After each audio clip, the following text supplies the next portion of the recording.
આક્રમક, જેટલા આપણા કટુ વચનો એટલા આપણા ખુદને પણ વધારે બેચેન બનાવે છે. અને જેટલું શાંતિ અને સભ્યતાથી બોલીએ છીએ તેટલી જ બેચેની ઓછી થાય છે અને આપણને શાંતિ મળે છે. અને આ સાથે મહત્વનો ફાયદો બાળકને થાય છે.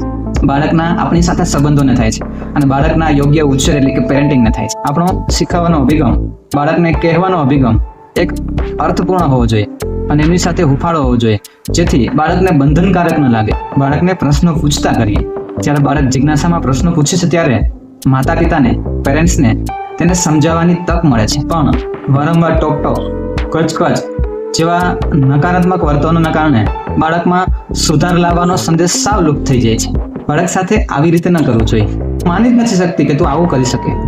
કંઈ કર્યું હોય ત્યારે આ તો બહુ મૂર્ખતા કહેવાય. કંઈ વાંધો નહીં, તું કરે નહીં તો હું જાતે કરી લઈશ. તું આવો જ રહેવાનો, તારી જાત ઉપર ધ્યાન રાખજે.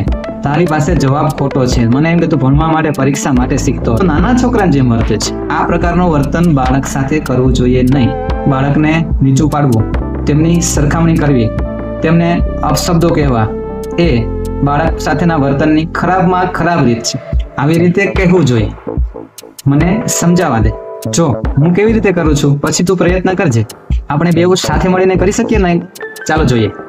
તારી સરસ પસંદગી છે. આવો જવાબ કેમ પસંદ કર્યો? આનો જવાબ મને બરાબર ખબર નથી. ચાલ આપણે બંને જોઈએ. તારી સાથે કોઈ આવું ખરાબ વર્તન કરે તો તને કેવું લાગે? ભૂલો કરવી એ પણ શીખવાની રીત છે.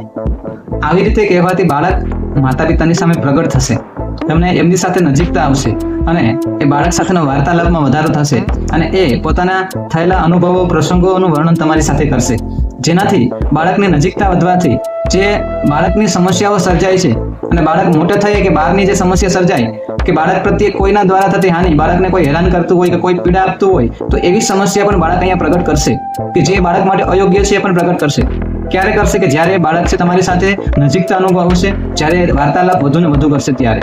તો આવો બાળક સાથે યોગ્ય પેરેન્ટિંગ કરીએ.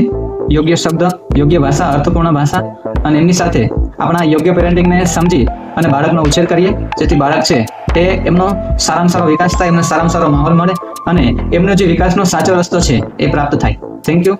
જય પેરેન્ટિંગ, જય હોવેદા.